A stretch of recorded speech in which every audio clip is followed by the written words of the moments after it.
Hey, good evening. This is the April astrophotography meeting.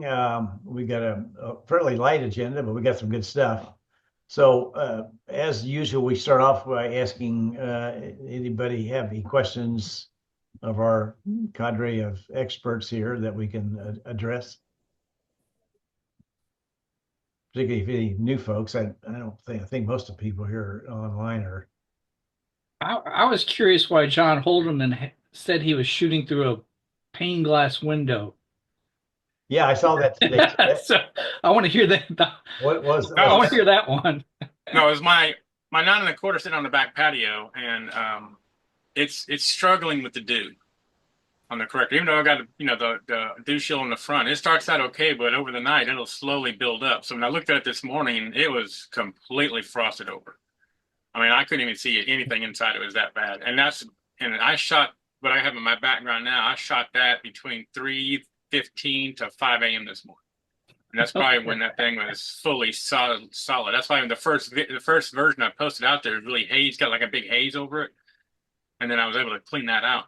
Pretty, I was Okay. surprised I was able to clean it out. But yeah, this is one of the I'm starting this project here, so it'll be adding more and more to it as I go. Plus, I have the dew ring heater. It showed up today, so I got to go and swap out the rings on the front of it. So now I have because my dew strip doesn't cover the front corrector plate; it's kind of behind it because when the dew shield goes on, it covers the corrector plate, and I don't have a spot to put the dew strap around that. So Gotcha. I end up having because it's got a foam padding inside. It'd be kind of pointless to kind of heat the plastic dew shield to try to heat up a rubber seal around it to get to the metal plate that's holding the corrector plate. So I'm actually up against the metal part on the back of it, and it was working fine the past few years. But since it's so humid this year, it just can't keep up when it gets 80-90% of humidity overnight. Yeah, that's right. what'd So you I do bought to the what'd you do to hmm? clear it up, clear your image up? You said. Actually one of the gradient correctors I put like it's like a heavy gradient on it. It wiped it out. It might take some other stuff with it, but made it look a whole lot cleaner. Yeah, it So I'm looked hoping old. that That's the good. dew ring. I'm hoping the dew ring. Well, I gotta get that installed tomorrow. Probably 'cause it's supposed to be cloudy tonight. So tomorrow afternoon, it's supposed to be clear tomorrow, I think. So I'll probably pull the old ring off and then the gaskets off to be able to put that on there. And hopefully that will, once I keep from the stars from being disformed, I should hopefully keep the corrector plate overnight clear. Great. Wow. I So mean, Sagittarius is back. That's a lot of wide field yeah, stuff after all the between, galaxies. that's not Whitefield though. Between Yeah, that no, not that one. and the light leak I had also, it's like when I put the new 2.5 2 inch nose piece on there in front of the filter wheel that goes into the 2 inch socket to hold the whole eyepiece or whatever. I think there's like a really tiny gap. And plus, I was shooting M81, M80 or M82 during the full moon, and it was made. I figured that was about it. But as it was, I was shooting earlier, and I was still getting light before this moon was coming up. I'm like, so where the hell is it coming from? And I think it's that little gap right there. So I put tape around that, and Yeah. I shot M81 or M82 last night before I shot this, and it looked a whole lot better. So I think I might have to put another little round of tape around it. But I think I may have got my light leaks figured out too. Excellent. Yeah, I was surprised that you said it would be cloudy tonight, but I guess it is, isn't it? Yeah, Really? it's supposed to be kind of like partly cloudy to about 8 or 9 o'clock, and then it's supposed to be kind of mostly cloudy or here and there. I'm like, really? Yeah, But we yeah, can. this is the Eagle Nebula. That's at 1648 millimeter. So that's with the reducer on the scope, Yeah. and it's also with the 571 sensor on the Poseidon. And what Bortle skies are you in? Um, 12, 13, I don't know. Mhm. That's probably around 7 to 8, maybe 7.5 to 8.5 range. It's not like I'm on the east side of Olive Branch, south of 302 right off Center Hill Road, basically. So I get most of my light pollution is usually from the northwest, from Memphis lights. West is a little bit of Olive Branch lights, but not bad. But everything else to the east, it's usually a lot darker. So Mhm. I figure maybe 7 to 8ish range. Okay.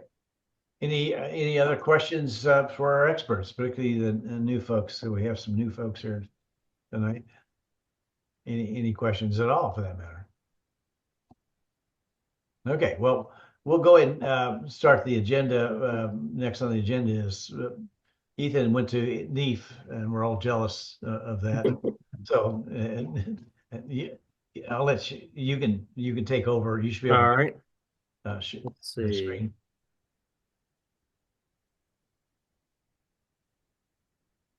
Uh, okay, you should have it now.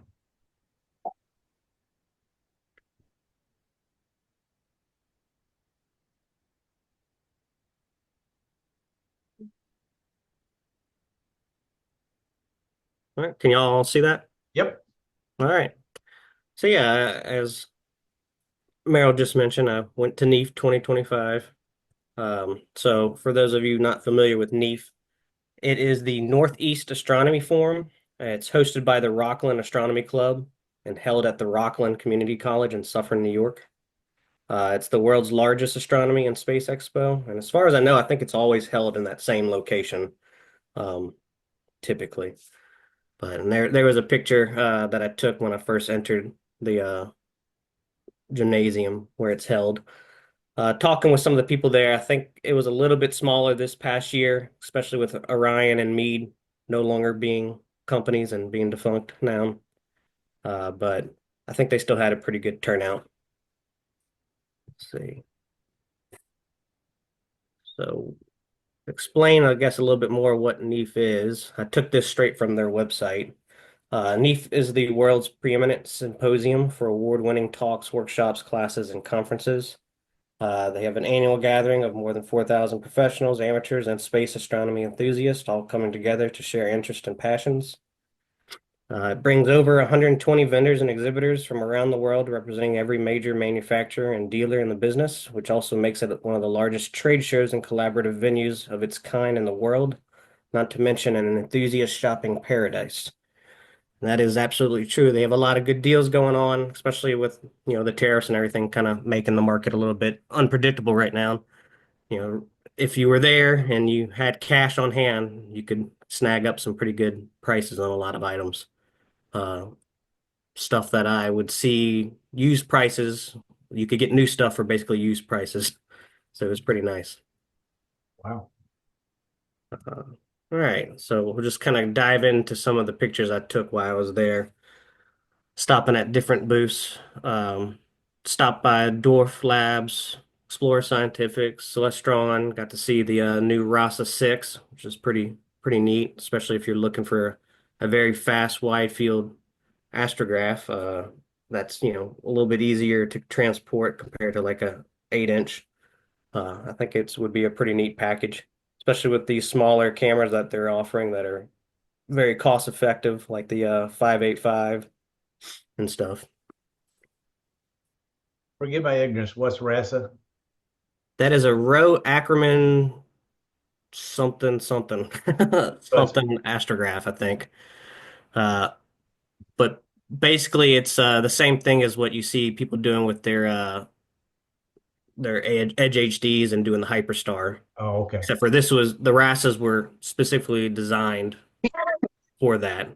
You cannot image from the back. It's only with the camera mounted up front. Um, Okay. and from my understanding, I mean, I think they're pretty close to the Hyperstar. Most people I think say they're pretty much on par.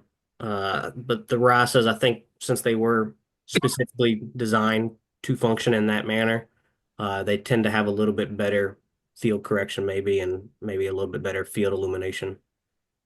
Yeah, and they're around F2. Hmm. They're very fast lenses. I'd say so, yeah. Well, the other ones are some of you can get 1.9. I think so, yeah. Got the so I was looking at my little 6-inch is getting.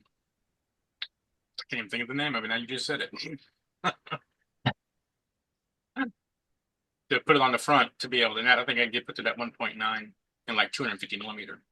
Nice. And so, but the Rosas are just like almost like a permanent set up that way. And my understanding was it's a little easier to configure it because everything's all in the front. Just as long as you got the right adapter to hook your camera up to, you already got the right space, and it's just a matter of getting your tilt angle done, and then you're done. Yeah.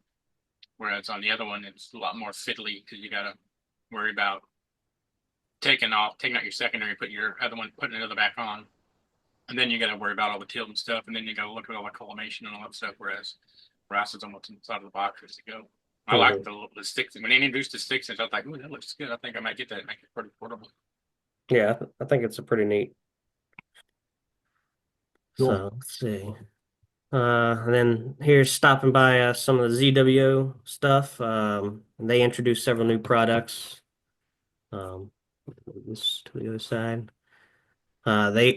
They've got the new EAF Pro that's coming out, and so it's got actuation buttons on the actual motor itself, so you don't have to do it via, the app or your phone or anything like that. If you're maybe doing visual, or if maybe you're trying to switch between setups and get setup focus for like using a Barlow or something like that, I can see where this is pretty neat. It's also got a battery built into it, so you don't have to have it plugged into power.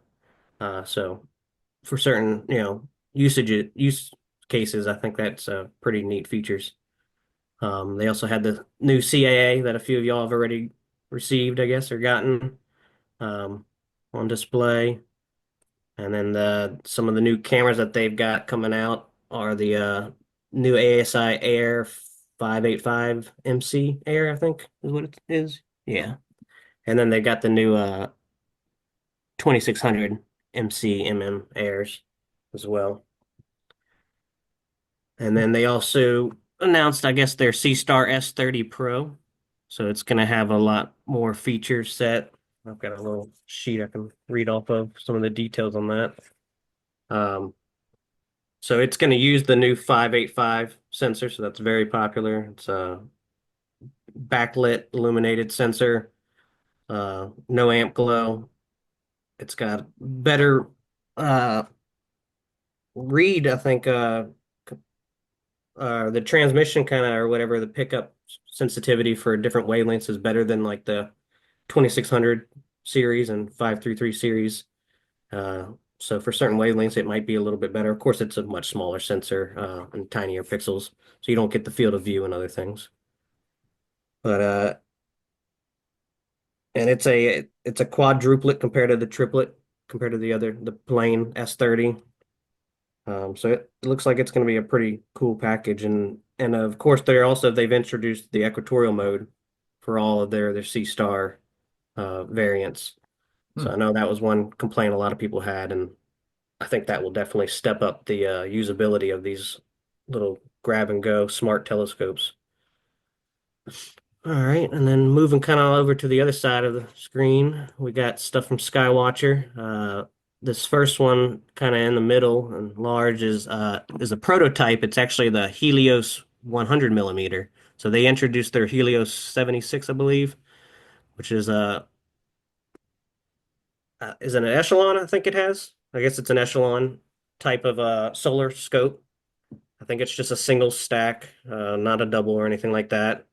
But they had this 100 millimeter on display that they're still working on, and I think trying to get it certified to ensure that it is eye safe before they introduce it as well. So it is nice to see some competition kind of entering the market with solar stuff. And then they also had their new, was it the HAC 125, a little small little astrograph that they introduced. It's kind of similar to a RASA, but it's a Honder's advanced catodioptric astrographs, but it's very similar, I think, in sense. It's got a corrective lens that goes through to a mirror on the back. Now, I'm not sure if it's spherical or parabolic. And then it's got, it goes back to the secondary where it's got a set of corrector lenses for imaging. So it's a f2. What was the so I guess 250 millimeter focal length on that. So that'd be a nice little optic, especially with these smaller, cheaper cameras that are entering the market nowadays. Steve, did you say ZWO had factories here in the U.S.? I don't know if they have I thought factories here in the U.S. I know I'm sure they've got some kind of support They have Cisco a here? repair facility in LA, Oh, Gotcha. but they do not manufacture here yet. yeah, okay. Now, I didn't get into any discussions about that. If any of these Chinese companies are looking to maybe bring some kind of manufacturing over to the U.S. with the current political situation or not. Um, on some of these products, it might not be worthwhile to do that versus the tariffs versus the increase it would go to have it manufactured here. But one of the benefits, I guess, is as far as their cameras, a lot of their sensors and stuff, they're made in Japan. They're not actually made in China, so maybe they can come up with some other creative workarounds and with the geopolitical environment that we have. We'll see how that kind of unfolds. Yeah, I think there's a handful of U.S. companies. So here's some of the U.S. companies here. I These was are just thinking, isn't telescopes, though. Skywatcher made like in Arkansas or something? What was that? Is Skywatcher, is that made in Arkansas? Or am I thinking of I something I different? know The company Explorer is in Scientific, I think, is based Arkansas. out of Arkansas. Yeah. Oh, Explorer Scientific. Okay. But I don't But- know. I don't think I don't know as far as manufacturing what they do. I think Yeah, most of their none of their stuff is imported. manufacturing Okay. is in the I was US. I was off the manufacturer then. Rick, what did you say? I didn't. Try that again? Even Explorer Scientific, I don't think any of their manufacturing is in the US. Yeah. They're bringing stuff in that they're having made. Okay. So Yeah, I think Dylan O'Donnell on YouTube. I don't know if y'all are familiar with his channel. Yeah. He just recently did a video and actually went through and mapped out pretty much all the major manufacturers within astronomy, and listed, where they source their lenses, where even the metal is sourced, all the way to chips and other things, and listed out the countries. And, you kind of see who's going to be affected and who may not be affected from all this that's going on. So, but here we got a Stellar View, some of their really nice scopes. They had their big 180 on display, and that's Vic Morris, the president, standing there next to the blue telescope, talking with a visitor there. And then below that is one of their 140s with, I think it had a Finger Lake Instruments camera set up on it, which is a camera system that you could buy here in the U.S. Finger Lake Instruments, but they're very, very pricey. Top of the line kind of equipment, I guess. And then you got Astrophysics that they most of y'all probably are aware of who they are. That I was a want new a scope that plane they had wave on display. trailer. What was that? So I want a plane wave trailer. Oh, I know, isn't that sweet? Yeah, I saw the video on that. That looks awesome. I thought that was Portable. cool. Portable observatory. kind of, yep, setup with a one of their Delta Row 350s. Looks like. I think it was like $100,000 sitting right there. Probably yeah, pretty close to it. But yeah, that Astrophysics, that's a 190, but it's Oh. relatively short. If you kind of compare it, it's kind of hard because the angles I took my photos at compared to the 180 that's above it, which is a stellar view. But that 190 is actually shorter. It's a F5, I think, or F6. I can't remember. It's very quick for such a large aperture refractor. It's also that gave it a special name. Basically, you have what we all know as APOs, which is correct for your three wavelengths. This is kind of apparently taking it to the next level and correcting for additional spherical aberrations that aren't typically corrected for. So I'm sure it's going to be a very pricey telescope once it hits the market, and quite a long wait list. But they had a QHY. Got to stop by them and check out the new Mini 8 that they have. I think they had like 15 or something like that they brought to the show, and they sold out of all of them real quickly while there that first day. And then that next little picture is Stellafane Convention, which is I guess one of the original star parties. It's held up in I think is it Maine or Vermont? Trying to look on the sheet if it says where. They also do like amateur telescope making stuff and mirror grinding. They had a little setup going on. Got to kind of do that and experience what the different steps are to grind a mirror. And that's something that I personally would like to eventually try to accomplish. But they really recommended trying to find someone that's done it before and to have as a mentor.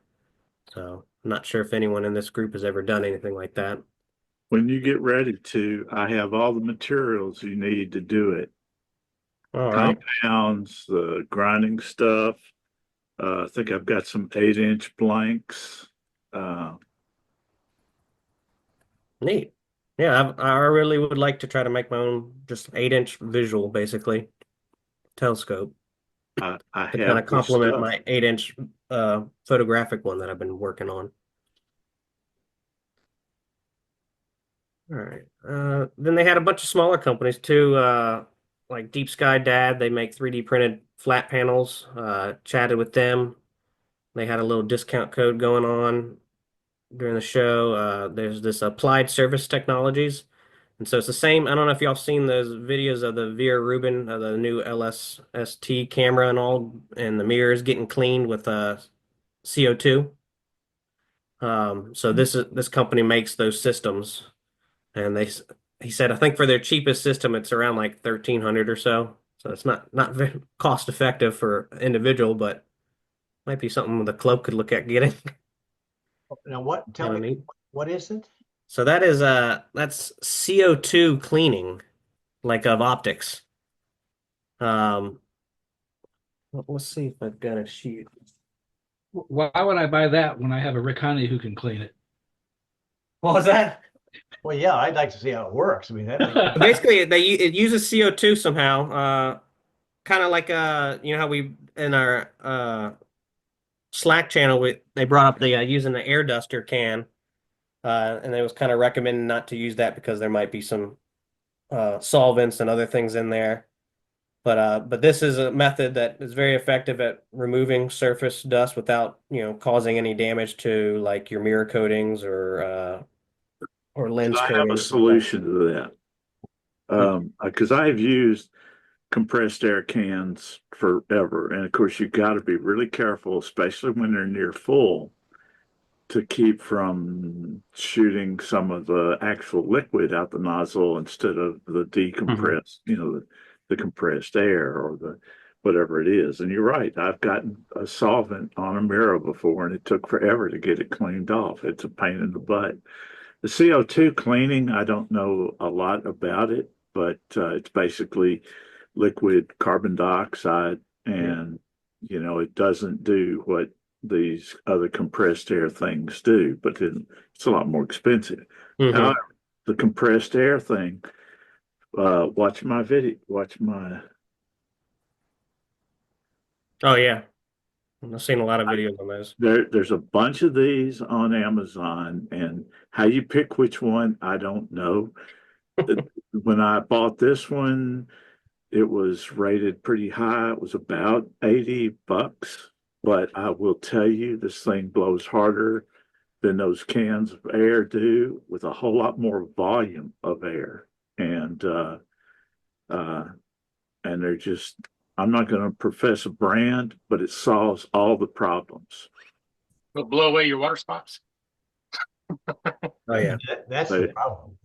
There was also, I don't know if y'all can see just up on my screen, it's blurring because of my background, but there's also this other company called First Contact Polymer.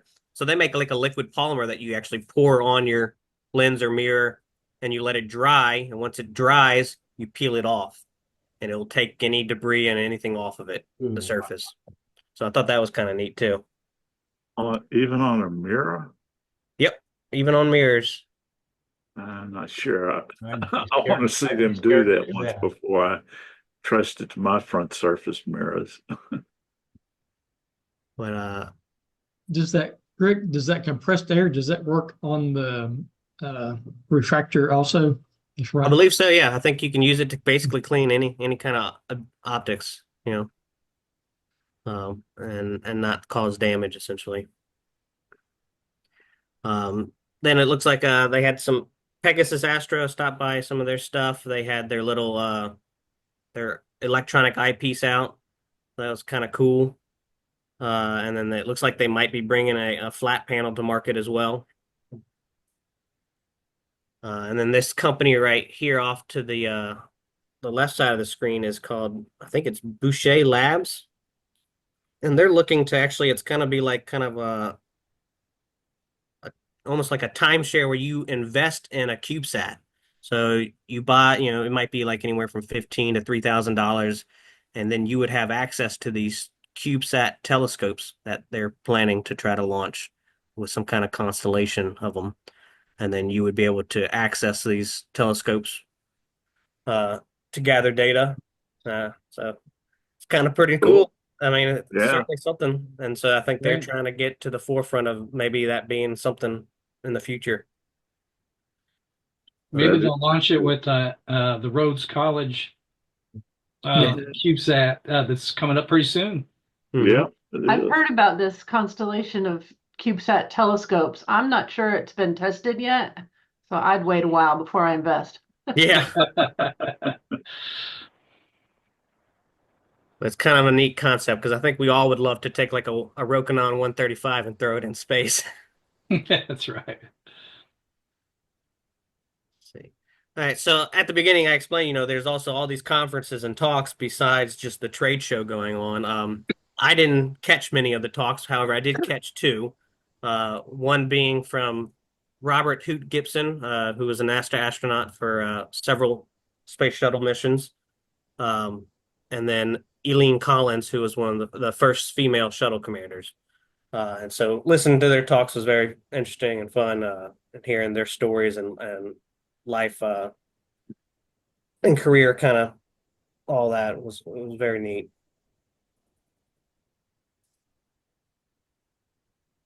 But they had a lot more talks going on from a lot of different people. I wish I would have caught more, but there was a lot to see. So why did I attend? So my main reason for attending was to actually go and meet the guys from Starpoint Australia, who I went with their focuser for my telescope that I'm currently building, which is an 8-inch reflector. They also make these observatory tents, which are really cool. And so if you're looking for something like that, I'd recommend you check out their website. They're out of Perth, Australia. And they're a great group of guys, great to deal with.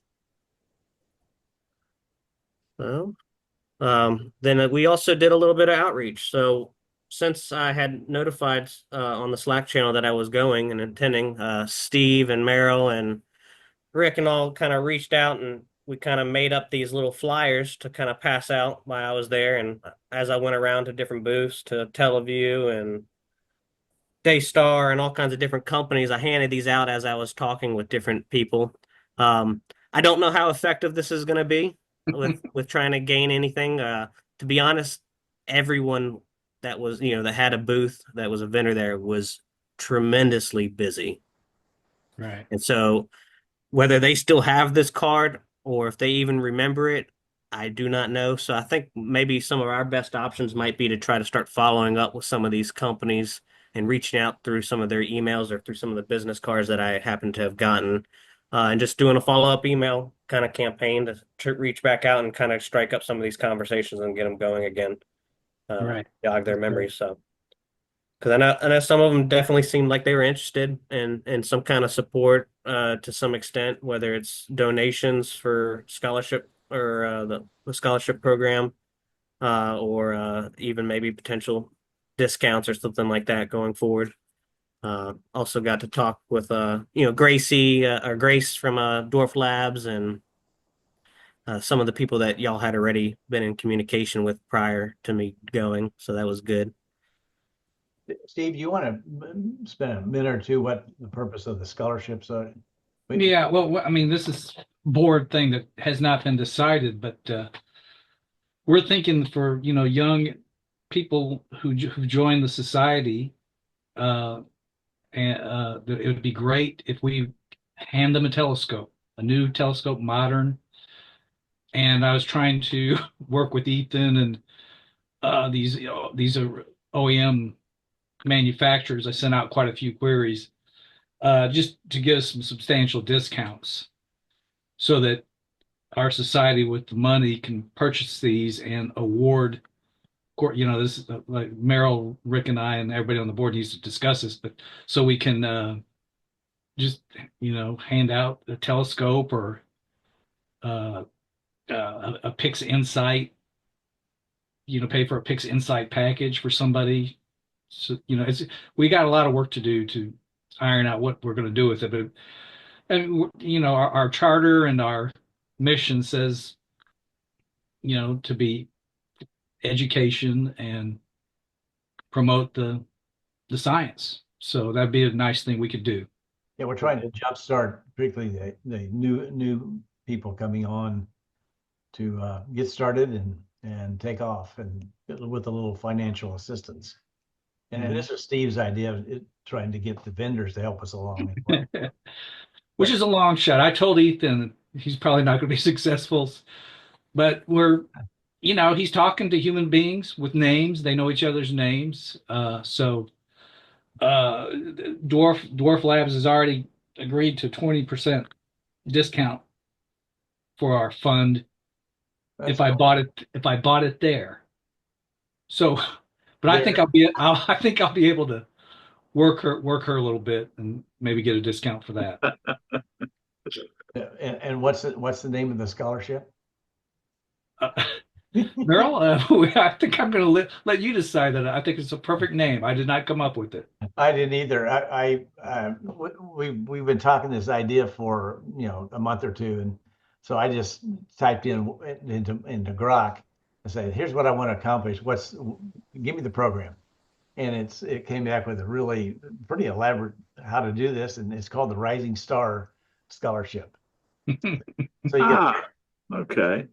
Yeah, you're going to hear this more about it on Friday at the board meeting, but I just thought that was such an unbelievably clever name. That reminds me, I need to send out a note to the board and put together an agenda.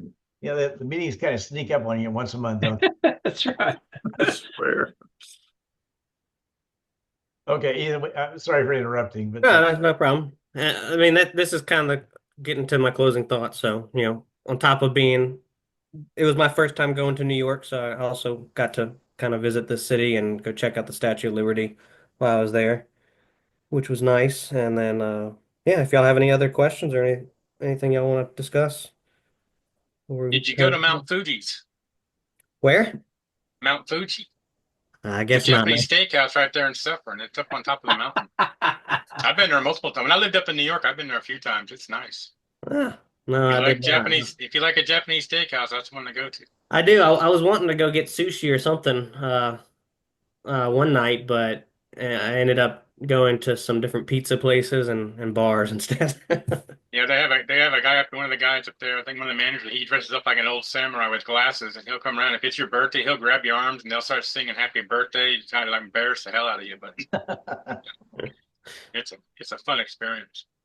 so how many people went to this event for the? So I know they say a good close to 4,000 attendees Wow. usually attend on average. So a good bit. I wish it was a lot closer because they have this every year and the discounts are certainly worth it. But when you add in the cost for us to get from Memphis to there, yeah, those discounts kind of disappear. Ethan, what was your highlight of your trip? Like what booth did you like visiting the most, or what talk? Um, I think probably the highlight was just I got to meet so many different people that I've interacted with through like my Instagram page, um, and even YouTube. So several people I follow on YouTube, some big Mhm. guys, and even some smaller channels that I happened to run across and got to connect with in person and chat with. I think that was probably my highlight of the whole trip was actually just meeting people in person and actually getting to chat and talk about our passion in astronomy and stuff. That's great. So That's a good highlight. What was your most interesting new product that you saw there? The CubeSat? CubeSat was cool because I really like the idea, but let's see. I've got so many different handouts and different things. Let's see if I can find it. So, and I didn't actually take a picture of the telescope, which I wish I would have. Let me see if I can switch this to there. Now it shouldn't blur my background. Uh, there's a glare. Can y'all see that? It's called Astrolabs USA. Oh yeah, what is that?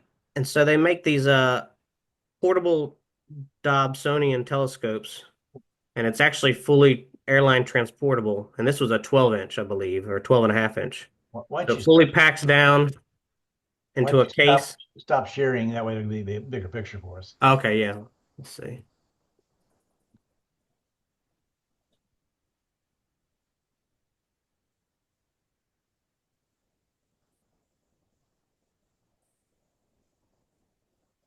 And that thing could be hard to find. There you There you go. Now Ethan, show us. go. Okay.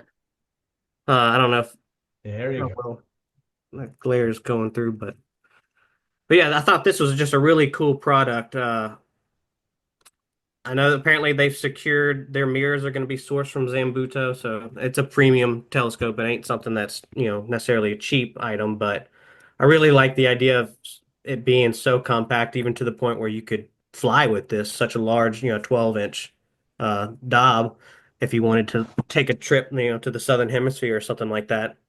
Did Uh, you see it? yeah, so they actually had one on display. So they flew there. How hard is it? I'm a dive enthusiast. How hard are they to put together? I do not know. I didn't get into Okay. assembly of it all. But they've got a lot of innovative things going on with it. So on the there's actually, if you're familiar with 3D printers, especially like these Core XY 3D printers, they have these belt drive. Well, Right. I guess is it the altitude, I guess. There's the azimuth, I can't, whichever one. It's actually got one of those belts, and it runs through a friction drive, fluid dampener drive, and so that's what actually gives you the tension, and it's very nice feeling. You kind Yeah. of feel the bumps of the belt, but it's very nice, and it gives just enough tension to where you can throw on different eyepieces and not have to worry about counterweights and all that. Very, very neat. Yeah.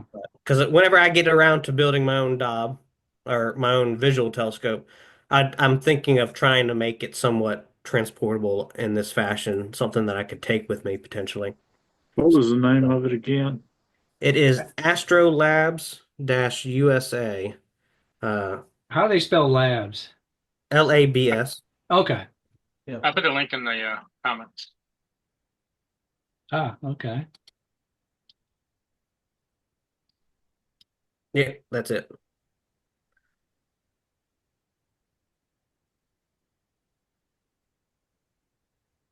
And it turns out one of the guys that's there starting the company with the two guys, actually, we were Instagram followers. So that and talking about, getting a lot of several people, even a guy when I was talking at the Teleview booth, I was talking with them about some of their Barlows and different things. It turns out he followed me on my Instagram page when I was showing him my telescope, and he's like, "Oh, you're real Astro." Oh, But that's cool. That's it was great. a lot of fun. Yeah. I enjoyed my time there. Yeah, good job. I want to rebuild my Coulter into a lightweight contraption. Its current configuration is about to exceed my 70-year-old back. So, That would be cool. That's what, a 13-inch? yeah. Neat. So Ethan, what prompted you to build your next telescope? To build my next one? Or the one you were talking about, Well, to build my first one, the first one. He's young, Merrill. Yeah. There you go. Aperture fever to some And he's extent. never grinded a mirror before, Rick. My background is an engineer, so I'm always wanting to build or make something. There you go. And pretty much everything I get, I customize to some fashion for my own liking. And so I came across this mirror cell when I was on Cloudy Nights Oh, back in nice. October. Yeah. It was made by Parks Optical out of the US, which is no longer, around. I think they went bankrupt back in like 2010 or something like that. But it's a lightweight, it's polymer injected with fiber. I just thought it was kind of cool, so I bought it and said, "Hey, that's going to be my start. I'm going to put it on my shelf, and it'll just kind of motivate me to start designing and building a telescope, and I'll Had a go from there." Parkes 10-inch telescope for decades. Really, It was some of the finest optics you'd ever look through. yeah. Unfortunately, I didn't get a mirror with it. It was just the mirror cell. Well, Uh, you surprised me when you say it's a car, it's a composite yeah, material. it's like a ballistic nylon kind of stuff. Yeah, So I mine thought that was was. kind of interesting too. There was nothing lightweight about mine. And I It was really don't know if it's actually 300 that pounds. lightweight compared to an aluminum mirror cell or anything like that, to be honest. But Rick, was yours iron or something? It was cast aluminum, but Okay, but it still was heavy. it was a 10-inch HIT, hybrid imaging technology telescope. So you changed the secondary, so it became it had two focusers on it. It was either an f3.5 Newtonian, which is really fast and hard to Right. collimate, or as an Right. F13 Cassegrain, so is depending it on like one of those primary, what Muscatov secondary mirror Newtonians? you had in it. And it was in rotating rings. The optical tube assembly was in rings that would allow it to rotate, and a heavy equatorial mount on a pier, inch and a half stainless shafts, 40 pounds of counterweight just to keep it balanced, and uh, took about an hour and a half to move. So, and I was younger, so it was great. That's kind of interesting. It's like modular design. This is the telescope so far. Oh, Oh wow. yeah, Uh, We got a no light. very optic in it nice. right now, just the secondary is sitting in there. Wow. This was a Explorer Scientific N208 CF, so it has a carbon fiber tube. It has a 208 millimeter, 8-inch, just slightly larger than 8-inch mirror. That's f3.9. Huh. Nice. Wow. And I Very bought good. this used and went and drove and met. The guy was out of, I think, North Carolina or something like that, South Carolina. I met him in or Georgia, maybe was where he was at. Met him in Huntsville uh, several months ago and picked it up. And I've sold off the coma corrector that I got with it, the focuser, because I picked up a very large format coma corrector that sits inside this housing. Oh wow. There you go. So Well, I'll tell you what, I don't even have a full frame camera, but we had a telescope maker that was a member of our club for years, and he retired and moved to Arizona. And when he did, he donated all his mirror making materials. really, So I've got 6 and 8-inch blanks, I think. I don't think I have anything bigger than that. I've got flats. I've got flats for diagonals. I've got all the grinding compounds and the tile stuff and all the things you need, short of a grinding assembly um, or labor to well, to grind your own once I materials. kind of start getting ready and wanting to start undergoing that task, I will hit you I've up. got the stuff. That's How awesome far to along hear. are you, Ethan, with your Astro gear?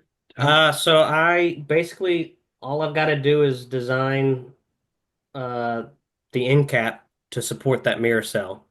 I have a previous iteration, but I'm talking about your astrophotography gear. Is that what you're talking about? yeah. Okay, Oh, good.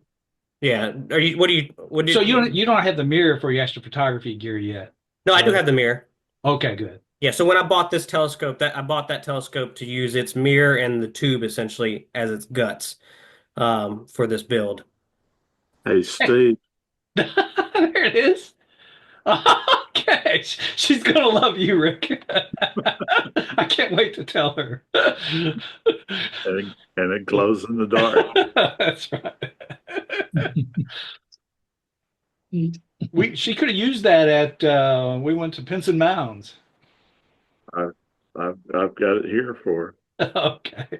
I think I'm probably going to have to I'm going to wind up having to remake all of them. I think so. Do we have any more questions for Ethan before we, Do what? do we have more questions for Ethan? No. Ethan, I really appreciate you doing that, Ethan. That was Yeah. very Yeah, interesting. that was great, Ethan. I would like to go up there someday just to. Yeah, I would definitely recommend if you get the chance to definitely Yeah. go. It's certainly worth a trip to go and check it out if this is your interest and what your passion lies with. But it would be cool if it like lied in line with some star parties. That way you can kind of hit a few star parties on your drive up or something like that. There you go. Now, I do have a question for Ethan. For the general meeting, I think it would be like I told you to document what you're doing. Yeah, so eventually, once I'm done with this build and I get my first light, I'm gonna hopefully put something all together and we'll do a Yeah, maybe we can do another a general meeting. meeting. That would be a good one. So absolutely. Actually, I've got to step away to log on for work real quickly, and then I'll be back. Okay. So- I think Merrill, we wrapping up? Well, actually, the next topic was solar imaging, but Brent was the one that suggested it. Okay. He's not here, so I put him on or texted him a Slack, and he didn't answer. So Okay. we He's can waiting for the sun to come up to finish his presentation. yeah. Well, I was asking for topics, and he said, "Let's do solar imaging," and I said, "Okay." I do have a comment. Sure. Our good friend Michael Kirschner Yeah. is moving to Arizona, and he's here in this meeting. And he says he's going to be part of our group, for a long time. But Keith and I are already talking about putting scopes in his backyard. I don't know if he's going to like it or not. You mean But in Mike, Arizona, huh? but Michael, if you're listening, we just want you to know we love having you here. Please visit often. Yeah. And congratulations on moving. I think he's been be close to get to grandkids, is what I thought he said. Yeah. Did we lose him? Well, he probably got distracted like I do sometimes. No, I saw he was on it earlier, but I don't. Well, he's still on, but you know how Okay. family. Yeah, there he is. Yeah. So, but okay. Well, if somebody wants to talk about solar imaging, we can. Otherwise, we'll go to the next topic. It's just open discussion, which we've had a lot of.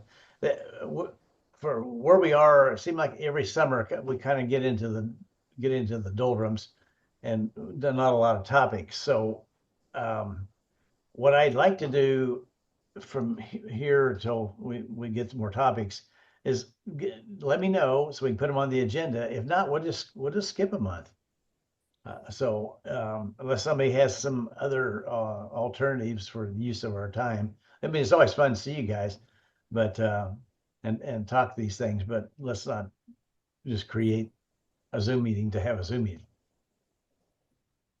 It makes sense, guys, or is Yeah, there it is. Yeah. You think I should do a presentation, if not an actual class on optics cleaning? Yes. I would. Yes. I'll answer that. Yes. All right. Can you do it right now? Just kidding. No, I need to go out to the shop and get a bunch of stuff, show and tell, but I've got one topic that I've been thinking of bringing up Okay. with so since I use Serial and I do multi-night. Oh, here's my phone call. I'll be right back. yeah, those computer screens on behind me Yeah. are work that I'm not finished with. So I've got to do some of that tonight. So your process, I mean, I had to clean my mirrors occasionally because they get dewed up and then they eventually build up with a coating, and it is a pain in the behind to reach way down in the scope to get to the primary mirror for sure. But if you have some tricks, that would be great. You can even come out and do it for me if you want. Can be arranged. Yeah, because I just cleaned my corrector plate yesterday afternoon. Thought had to take care of your neck. That's a dangerous thing to clean a corrector plate. When I looked at it, I think one reason why it's collecting dew so quickly because it was already had a lot of dew water spots all over it. Oh, yeah. And it seemed like it becomes a magnet. So I was able to clean it up, make it look nice and shiny. And then, so I think I was able to go farther last night before the dew started taking over. So, it's already mounted on the back patio on the tripod. So it's not like I got to go dig it out or anywhere. But I put it all up before I did my surgery. So my scope's been out on the back patio for over a month now. Let's go out there and I got the couple of Telegizmo covers. One's long enough to on the big scope to cover the whole tripod and everything. The other one I got for the small scope only covers the scope and part of the mount part, but nothing on the tripod. So I actually got a little cheap cover off Amazon that covers the whole scope. It seems to do a pretty good job. I just do a little string around it, tie it up so I don't go blowing off anywhere it gets windy. But they held their own out there on the back patio. They're still back there. And that's got to do a little minor adjustments on the puller alignments when I start. And then I'm off and running. No, for the Dob that I have, when I first bought it, it's a truss tube Dob, a Star Master, and the Rick Singmaster, the guy that made them, he said all you have to do to clean this mirror, you take it out of the scope, sit it, in the bathtub, fill the little concave of it with water, and put a drop of Dawn in there with it, let it sit a little while, then get the cotton swabs and swirl it around. And that cleans. I've been doing that since 2000. And that does fine, except Yeah. you really want to rinse it with distilled water. Yes. Excuse me, I forgot that part. Then you rinse it with Yeah. water. Yep. And then blow all of that off with one of these. Yeah, there we go. What do I search for that? What is it called? What is it? What is that, Rick? It's not compressed, right? It's fan. No, yeah, it's called compressed air duster, but there's nothing compressed about it. The only thing that's compressed are the lithium-ion batteries in the handle. It's basically a turbine. It speeds like 300,000 RPM. Oh, I my saw goodness. those in Amazon a few minutes ago. This one is a Zezo. I think that model is there too. And that's that you can get that on there. Yeah, Rick, the Zezo is there for $75. Yeah, that might be a good thing. I'm not going to say it's the best one. Wolfbox was highly acclaimed in the review I saw, and but I picked this. I think maybe Wolfbox. Actually, the Wolfbox wasn't out yet. It had just come out, was highly acclaimed, but it wasn't available yet. And I got this, and I'm just tickled. Yeah. Powered on, and then it's got you can